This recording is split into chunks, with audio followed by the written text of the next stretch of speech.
Chaque chef a son arme secrète. Mais non, elle n'est pas dans le tiroir à couteau. C'est en fait un système invisible qui garantit que chaque plat est non seulement délicieux, mais aussi parfaitement sûr.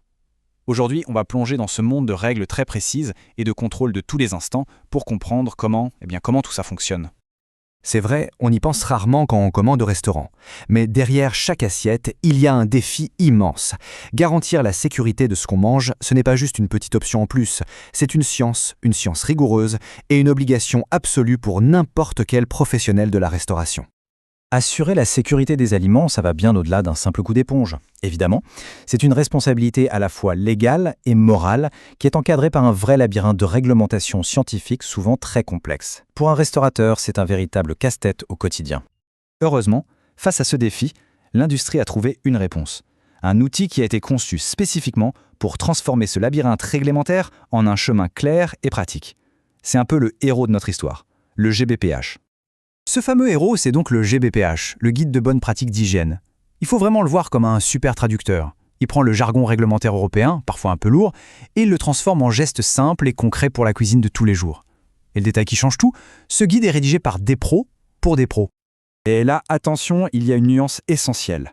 On dit que l'application du guide est volontaire, mais en réalité, elle offre une protection juridique en or. Si un restaurant le suit à la lettre, il est présumé respecter la loi.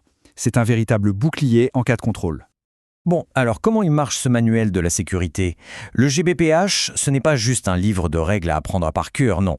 C'est plutôt le plan de montage, la notice pour construire une vraie forteresse de sécurité alimentaire.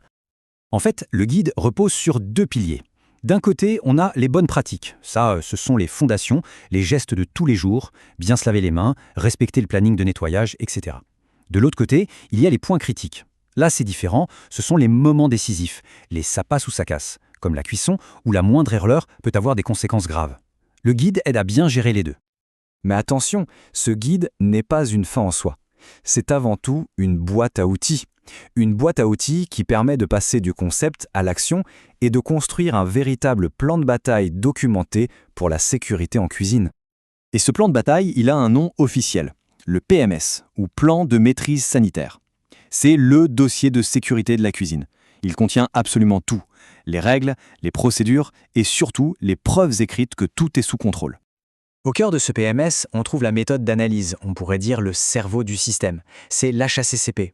C'est une approche scientifique qui sert à identifier très précisément où sont les dangers et bien sûr comment les maîtriser. Du coup, le processus est assez logique. Étape 1, on utilise le GBPH pour mettre en place toutes les règles de base. Étape 2, on s'appuie sur son analyse des dangers pour construire sa méthode HACCP. Et enfin, étape 3, en documentant tout ça, on obtient le fameux dossier PMS. Le GBPH, c'est vraiment la fondation de tout l'édifice. Bon, à cette théorie, elle sigle. Voyons ce que ça donne en pratique avec un exemple que tout le monde connaît, le contrôle de la cuisson. C'est là que l'hygiène passe vraiment à l'action. Plus 63 degrés Celsius. Voilà. Ce simple chiffre, c'est le seuil critique. C'est la température à cœur qui sépare un aliment sûr d'un aliment potentiellement dangereux. C'est un point de non-retour. Voici comment le système se traduit dans une fiche de contrôle toute simple. D'abord, on identifie le danger, la survie des bactéries. Le moyen de maîtrise, le fameux couple temps-température. Le seuil critique qu'on ne doit pas franchir, atteindre plus 63 degrés C. Comment on surveille? Le chef vérifie avec une sonde à chaque service. Et enfin, l'action corrective s'il y a un problème. Si c'est en dessous, on continue la cuisson, ou sinon, on jette. Il n'y a aucune place pour le doute. C'est clair, net et précis. Mais c'est bien beau quand tout se passe comme prévu. Le véritable test d'un système de sécurité, ce n'est pas de ne jamais faire d'erreur, c'est de savoir comment réagir quand un problème, inévitablement, finit par arriver. Prenez ce registre de température, par exemple. Le 1er, le 2 décembre, RAS, tout est nickel. Mais le 3, bam, alerte. La chambre froide est montée à 7,5 degrés Celsius. C'est la zone rouge. Le système s'active. Le problème est tout de suite identifié. Un joint de porte était bloqué. L'action corrective est notée. La porte a été refermée.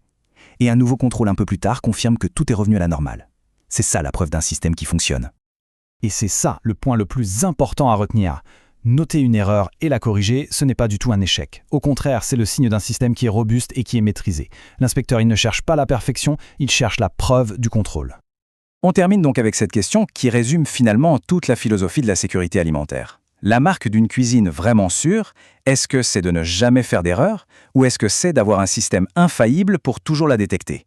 La vraie maîtrise, elle est là, dans la capacité à identifier, à corriger et à apprendre. C'est ça la véritable âme secrète d'un chef.